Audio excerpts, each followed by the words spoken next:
बांग्लादेश में शेख हसीना के जाने के बाद अल्पसंख्यकों पर हमले लगातार बढ़े हैं, जो बांग्लादेश में बढ़ते कट्टरपंथ की देन है।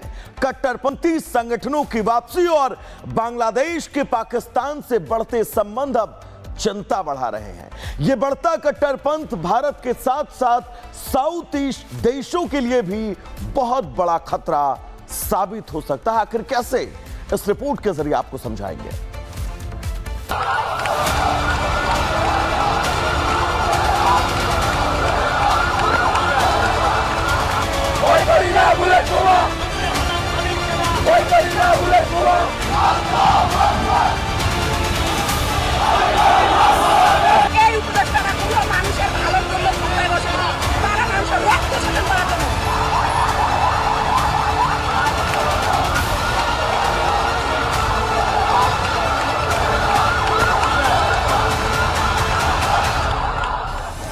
बांग्लादेश में ये ताजा हिंसा लगातार बढ़ते कट्टरपंथ की निशानी है।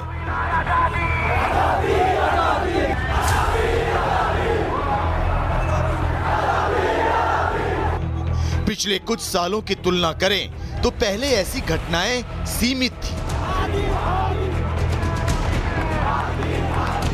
लेकिन सत्ता बदलते ही बांग्लादेश में हमले बढ़े, धमकियां बढ़ी, धार्मिक हिंसा बढ़ी और हिंसा में यह बढ़ोतरी कोई सामान्य विरोध नहीं बल्कि एक सोची समझी कट्टर सोच का असर है।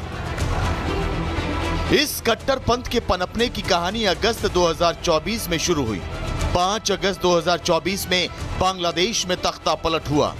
आनन फानन में बांग्लादेश की पूर्व पीएम शेख हसीना को अपना देश छोड़कर भारत आना पड़ा और तभी से बांग्लादेश में यह कट्टरपंथी जहर फैलना शुरू हो गया। छात्र आंदोलन के नाम पर अराजकता की शुरुआत हुई, हिंदुओं का कत्लेआम किया जाने लगा। इसके बाद चुनाव कराने का वादा किया गया ताकि हिंसा बंद हो, लेकिन जैसे ही चुनाव की तैयारियां शुरू हुई, उस्मान हादी की हत्या के बाद एक बार फिर हिंसा का नया दौर शुरू हो गया। और इसके पीछे था वो कट्टरपंथ जिसका बीज पाकिस्तान ने बांग्लादेश में बोया।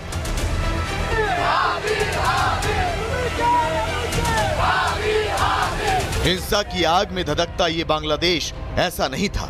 शेख हसीना के काल में यहाँ शांति थी। वजह थी हसीना का कट्टरपंथियों के खिलाफ कड़ा रवैया। हसीना सरकार के समय कट्टरपंथी संगठनों पर रोक थी, पुलिस और सुरक्षा एजेंसियां सख्त थी, लेकिन धर्म के आड़ में हिंसा फैलाने वाले कट्टरपंथी संगठनों को ये रास नहीं आया और साजिश करके बांग्लादेश में तख्ता पलट कर दिया गया। पाकिस्तान की सरपरस्ती में जिहादी ताकतों ने बांग्लादेश में अपनी जड़ें जमा ली और कट्टरपंथ विरोधियों के साथ साथ हिंदुओं पर भी हमले तेज हो गए। ये बिल्कुल स्पष्ट है कि बांग्लादेश में शेख हसीना की सरकार को अपदस्थ किए जाने के पीछे कट्टरपंथियों की ही गहरी साजिश रही है। बांग्लादेश के जो रेडिकल इस्लामिस्ट अतिवादी आतंक परस्त ताकतें हैं, जो कट्टरपंथी हैं, उन्होंने एक छात्र आंदोलन की आड़ में शेख हसीना की सरकार को अपदस्थ करने की बड़ी साजिशें रची और उन साजिशों में वो पिछले वर्ष 5 अगस्त 2024 को सफल भी हो गए। शेख हसीना के बाद बना सत्ता का खालीपन और उसी खालीपन में कट्टर सोच आगे बढ़ी। बांग्लादेश में ये हिंसा उसी खालीपन का नतीजा है।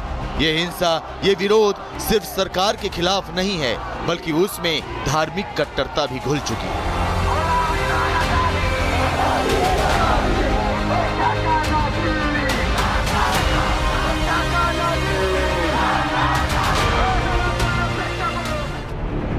शेख हसीना सरकार के हटने के बाद इन कट्टरपंथियों में कानून का खौफ कम हो गया। शेख हसीना सरकार में कमजोर पड़ चुका कट्टरपंथी नेटवर्क फिर से एक्टिव हो गया। बांग्लादेश में जमातुल मुजाहिदीन बांग्लादेश, अंसारुल्लाह बांग्ला टीम और हिजबुत तहरीर जैसे कट्टरपंथी संगठन फिर से सक्रिय हो गए और इनका साथ दिया पाकिस्तान के लश्कर तैयबा और जैश-ए मोहम्मद जैसे आतंकी संगठनों ने। और इसकी तस्दीक करती हैं ये तस्वीर। मुनीर और यूनुस की मुलाकात, शहबाज और यूनुस की बैठक, लश्कर कमांडर इब्तिसाम इलाही जहीर की बांग्लादेश में मौजूदगी और ढाका के कुछ मदरसों में संदिग्ध गतिविधियां। ये कट्टरता और उसकी आड़ में फलता फूलता आतंकवाद सिर्फ बांग्लादेश ही नहीं बल्कि भारत के लिए भी आज चिंता का सबब बन चुका है। भारत बांग्लादेश की लगभग 4100 किलोमीटर लंबी और संवेदनशील सीमा है। हिंसा का सीधा असर पश्चिम बंगाल, असम, त्रिपुरा और मेघालय तक पड़ सकता है। पड़ोसी देश में हालात बिगड़ने से सीमा पर घुसपैठ बढ़ सकती है। ये घुसपैठ सीधा भारत की राष्ट्रीय सुरक्षा के लिए बड़ा खतरा बन सकता है। सोशल मीडिया के जरिए बांग्लादेश की कट्टर सोच भारत के सीमावर्ती इलाकों तक पहुंच सकती है। बांग्लादेश में कट्टरपंथी संगठनों को खुली छूट मिली तो वो भारत को अपना आसान लक्ष्य बना सकते हैं, सीमा पार स्लीपर सेल बना सकते हैं। ये राष्ट्रीय सुरक्षा से जुड़ा गंभीर खतरा बन सकता है। यही नहीं, बांग्लादेश की अस्थिरता भारत के पूर्वोत्तर राज्यों की शांति बिगाड़ सकती है। भारत का पूर्वोत्तर पहले से ही संवेदनशील इलाका है। अगर पड़ोसी देश में धार्मिक हिंसा होती है या कट्टर समूह मजबूत होते हैं तो पुराने उग्रवादी नेटवर्क दोबारा सक्रिय हो सकते हैं और अलगाववादी सोच को हवा मिल सकती है। हालांकि बांग्लादेश के कट्टरपंथी और जिहादी मानसिकता वाले लोग इसमें इतनी आसानी से कामयाब नहीं हो पाएंगे।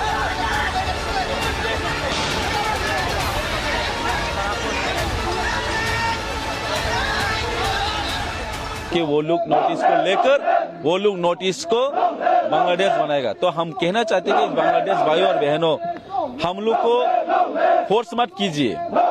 हमारा नोटिस में अभी तक कोई बीचेस नहीं है, हमारा अभी तक कोई बीचेस नहीं है। सो अगर आप लोग नोटिस को ध्यान आप लोग रखते हैं तो हम लोग भी नोटिस में एक बीच बनाना पड़ेगा। ये हम लोग मजबूरी मत करिए। हम लोग वो बीच का नाम रखेगा ग्रेटर टिप्रालैंड बीच नाम रखेगा। हम लोग आने वाले दिनों में आज नहीं तो कल नहीं तो कभी ना कभी तो हो जाएगा।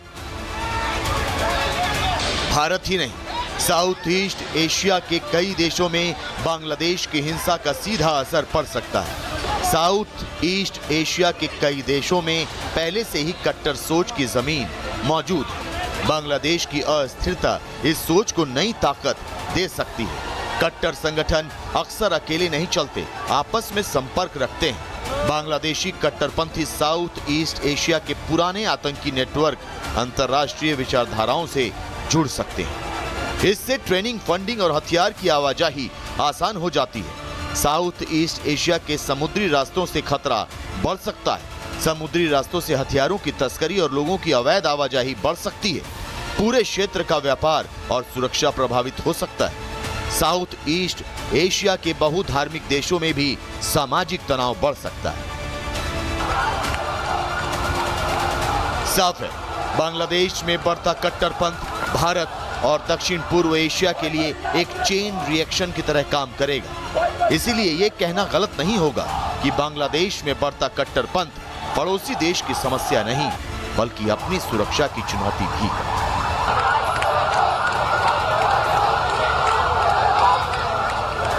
Bureau report, Republic.